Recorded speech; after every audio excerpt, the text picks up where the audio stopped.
대한민국 국보급센터 전 농구선수 한기범.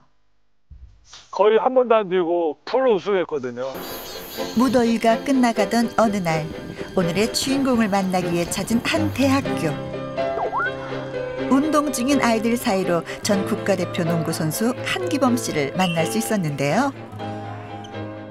청소년 희망농구 여름 캠프라고 해서 매년 저희들이 이제 대한체육회하고 해서 이렇게 정기적으로 이렇게 캠프를 하고 있습니다. 특히 이제 소외된 아이들 위주로 농구 캠프를 하고 있습니다.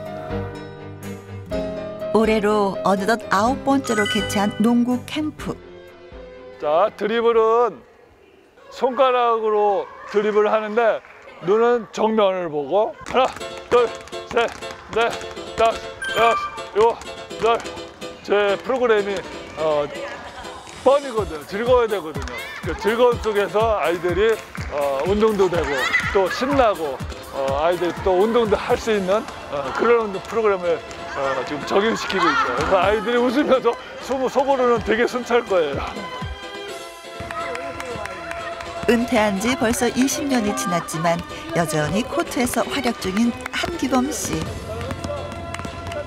옛날 생각이 안 난다는 것은 거짓말이겠죠. 그래서 지금 현역처럼 코치나 감독 이렇게 그 자리에는 없어도 이렇게 아이들 가르치고 또 내가 좋아하는 농구를 또 아버지 농구대에 나간다든가 해서 농구의 연을 끊을 수가 없어요. 그의 인생에 있어 빼놓을 수 없는 한 가지, 바로 농구인데요. 그가 농구를 시작하게 된 건 남들보다 월등히 큰 키 때문이었습니다. 태어날 때도 컸다고 그래요. 그래서 나는 후천적으로 아버지가 키 크시니까 이렇게 아버지 닮아서 이렇게 그런 줄 알았더니 키가 그냥 계속 크더라고. 아버지 닮은 아버지 이상 그냥 쭉쭉쭉 크더라고요. 우리 형제들은 1m 90 아래가 없어요. 1m 90cm 이상이에요, 다. 중학교 때 농구 모임인가 농구 클럽 그런 게 있어가지고 그때 코치님이 이제 키가 큰 거 보고 비전을 받는지 뭘 받는지 아니면 잘생긴 제 얼굴을 받는지 모르지만 근데 그때 운동한 지 얼마 안 돼서 농구를 잘 못했고 키만 컸어요. 시합은 단 한 게임도 못했어요. 왜? 운동한 지 얼마 안 됐는데 그 이후 중학교 고참 되거나 고등학교 대학교 때 이 비전을 보고 이렇게 저를 뽑은 것 같아가지고. 하지만 중고등학교 시절 그의 실력은 눈에 띄지 않았는데요. 팀 내에서 그저 키만 큰 선수로 알려져 있었습니다. 그럼에도 그는 농구를 포기하지 않았고 대학에 진학하면서부터 점차 주목받기 시작합니다. 여기서 열심히 새벽같이 운동 열심히 하고 또 열심히 해서 본격적인 농구 수업을 제대로 받은 게 중앙대 시절부터예요. 그래서 그 이후에 쭉 실력을 쌓고 우승을 하고 2학년 때부터 거의 한 번도 안 지고 거의 프로 우승했거든요. 그래서 진 적이 없으니까. 드디어 그의 재능이 꽃을 피우기 시작한 건데요. 그렇게 대학 시절 연승 행진을 이어가며 전성기를 누리게 됩니다. 허대 선수가 들어와서 우리가 우승했다.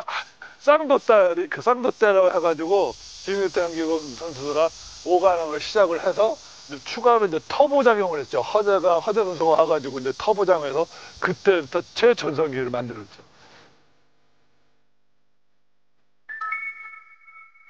이 코트를 만들었네요. 학생 볼드 한번. 와, 한 번의 성공. 전성기 때의 실력 여전하네요.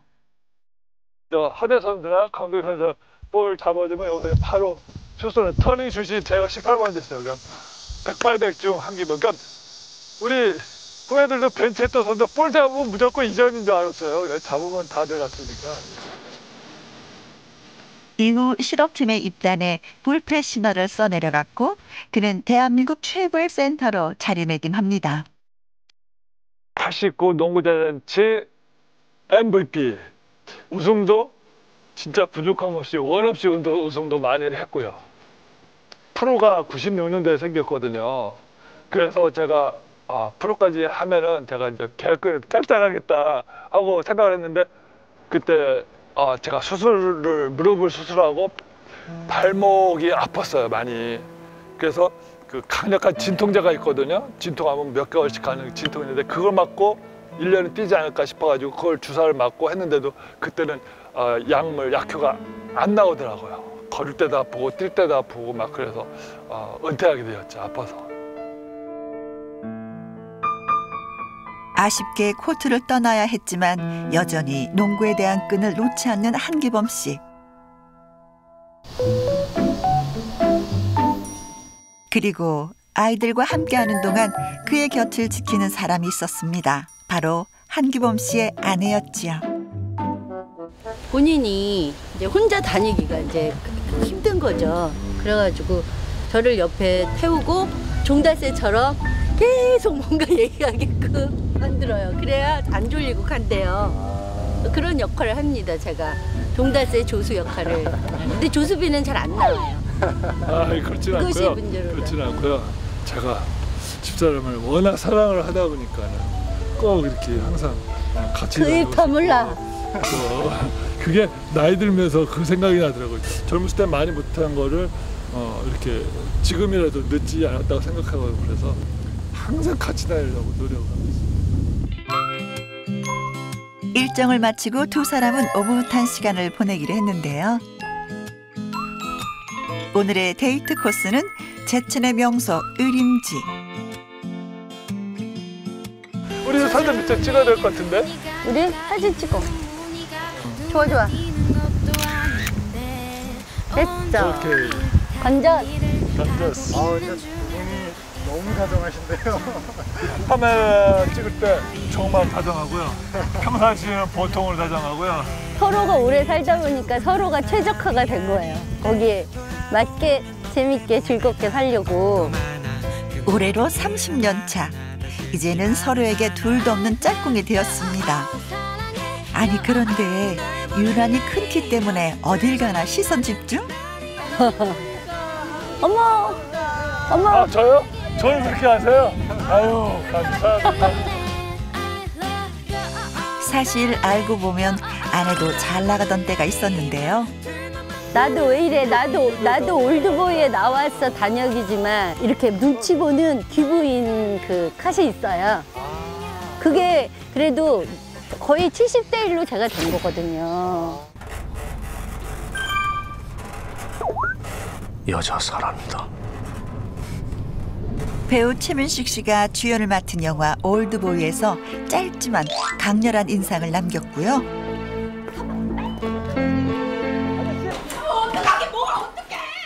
그 외에도 다양한 작품에 출연했답니다. 내가 잘못했어. 영화는 결혼하고 이후에 한기범 씨랑 살면서 오디션을 봐서 했었던 거고요. 저는 사실 배우랑 되게 안 맞기 때문에 저는 이렇게 말하는 걸 좋아하는 사람이라 저는 회사 생활에 잘 맞는 사람 같아요. 그래서 예, 그렇게 했던 것 같아요. 하지만 결혼 전부터 연예계에서 활동했던 아내. 광고 모델 쪽으로 시작했고 첫 시작이 였었고요. 이제 아주 단역도 아니지만 다 퍼스트가 있으면 세컨. 그때로서는 파격적이었죠. 한 번도 이런 그 일을 해보지 않던 사람이 화장품도 이제 예전에 있던 브랜드 오렌지 주스 뭐 이런 거, 운동화 이런 것도 많이 했던 것 같아요. 그녀는 광고계에서 촉망받는 모델이었는데요. 농구 선수와 모델로 활약했던 두 사람은 친구의 소개를 통해서 처음 만나게 됐답니다. 처음 첫 인상이 정말 맨정신으로서는 다시는 선택할 수 없는 비주얼이었거든요. 얘기를 하다 보니까 제가 이제 조금 수다쟁이인 것도 있지만 대화가 너무 잘 되는 거예요. 아주 얘기를 재밌게 하고 그저 그걸로 그냥 네, 그런 상태에서 자꾸 전화가 오더라고요. 제가 좀 안 만나주려고 그러면 집으로 바로 쳐들어왔어요. 그래갖고 배를 누르면은 키 큰 사람이 왔다 누구냐 했더니 한기범이래. 이러면서 식구들이 문을 열어줬죠. 그래서 집에서 이제 뭐 밥을 먹는 것도 있었고 자연스럽게. 결국 결혼의 뿌리내 아내의 내조로 선수 생활을 마무리한 한기범 씨. 하지만 은퇴 후 부부에게 시련이 찾아오기 시작하는데요.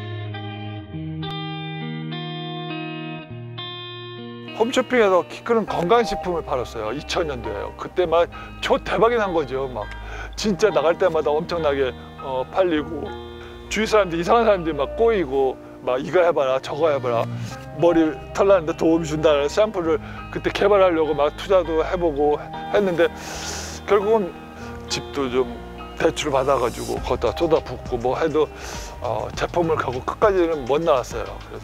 그래서 또 경매 다 넘어가고 그런 상황이 되었던 거죠. 사업 실패로 모든 것을 잃고 만 두 사람. 이후 아내는 가족을 책임져야 했는데요. 단역 배우, 여행사 직원으로 일하며 생계를 꾸려나가야 했습니다. 그때 갑자기 돈이 없어지면서 통장의 잔고가 빵. 남편이 자꾸 반복을 해요. 그거를. 그러니까 실수를 계속.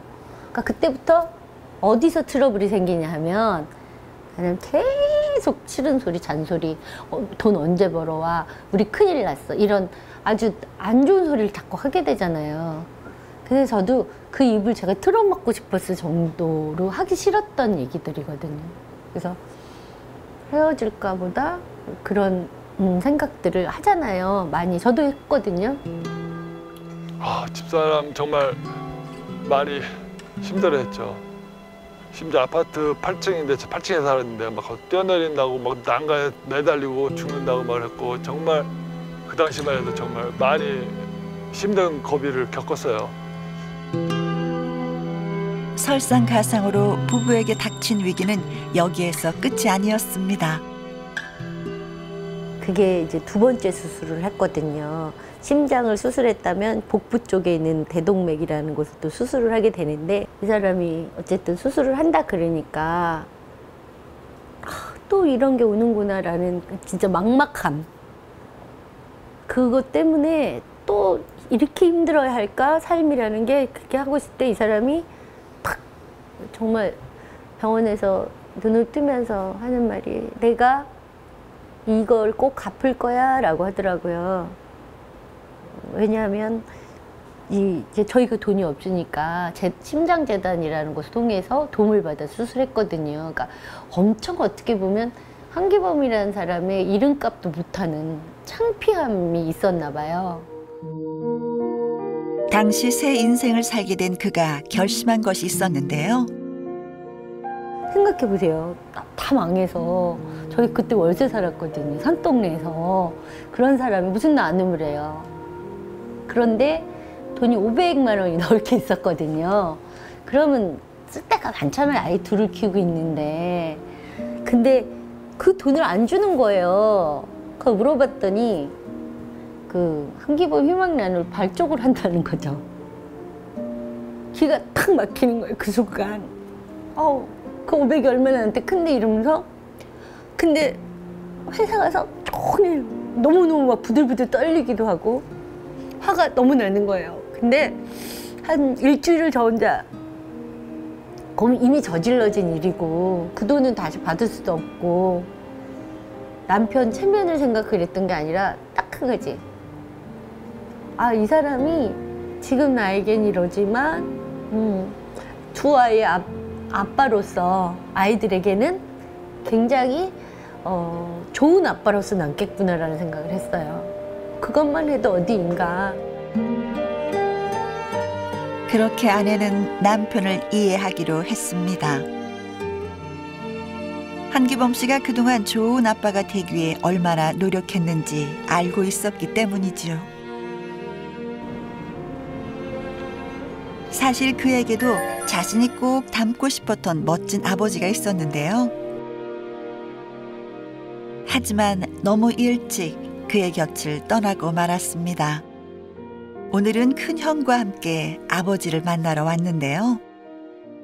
여기는 저희 아버지 산소가 있는 곳이에요. 1980년대에 들어가셨군요. 80년. 그렇죠. 1980 80년 12월 달에 들어가셨으니까. 따가 40년.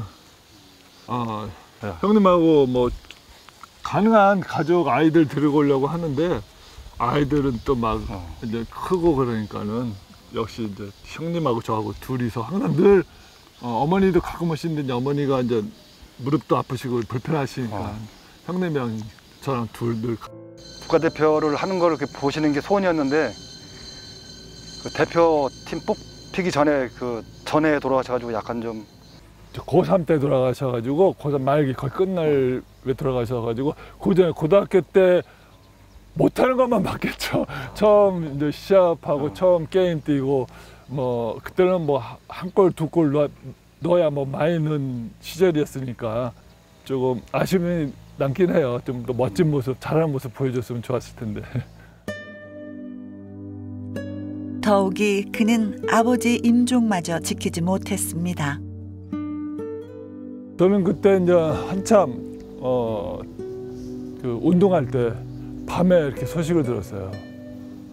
자는데 코치님이 오셔가지고 이렇게 깨워서 아버님 돌아가셨다고 그렇게 얘기 들어서 무슨 날벼락이 떨어지는 소린가 하고 뭐 아무 생각 없이 갔더니 그 병원에서 아버지 영정 사진이 있고 그런 분위기가 있으니까 그래서 아 진짜 아버지가 돌아가셨구나라는 생각이 들었거든요. 그때 또 뭐 많이 울고. 아버지를 떠나보낸 슬픔을 느낄 겨를도 없이 그는 충격적인 사실을 알게 되는데요. 바로 아버지를 사망하게 한 병명이었습니다. 명칭이 마르판 신드롬이라고 해서 마르판 증후군인데요. 1만 명당 1명꼴로 발생하는 마르판 증후군은 우성 유전병인데요. 특히 심혈관계에 나타날 경우 사망에 이를 수 있습니다. 그게 이제 아버지로부터 유전이라는 얘기 듣고 온 식구가 다 갔어요. 병을 검사하러. 그 당시만 해도 뭐 딱 증세가 바로 있다 없다 했으면 좋은데 그게 없는 거, 증세가 없는 거예요. 그러면 추후 이제 계속 검사하면서 정기적으로 검사하면서 이렇게 지켜보자라고 해서 뭐 젊으시니까 뭐 괜찮겠구나라고 이렇게 생각해가지고 무시하고 있었는데 어느 날 갑자기 동생이 심장마비로 한나라 가가지고 믿기지가 않더라고요. 뭐 엊그제까지 멀쩡해 같이 있던 동생인데 왜 죽었을까라고 생각하면서 병원을 갔는데 아버지가 그렇게 돌아가셨지. 그것 때문에 그런가 보다 라고 생각했네요. 역시 아버지란 그 유전이란 병으로 이렇게 동생이 심장마비로 죽었다는 걸 그때 알게 되었죠. 아버지의 유전병으로 동생마저 떠나보내야 했던 한기범 씨.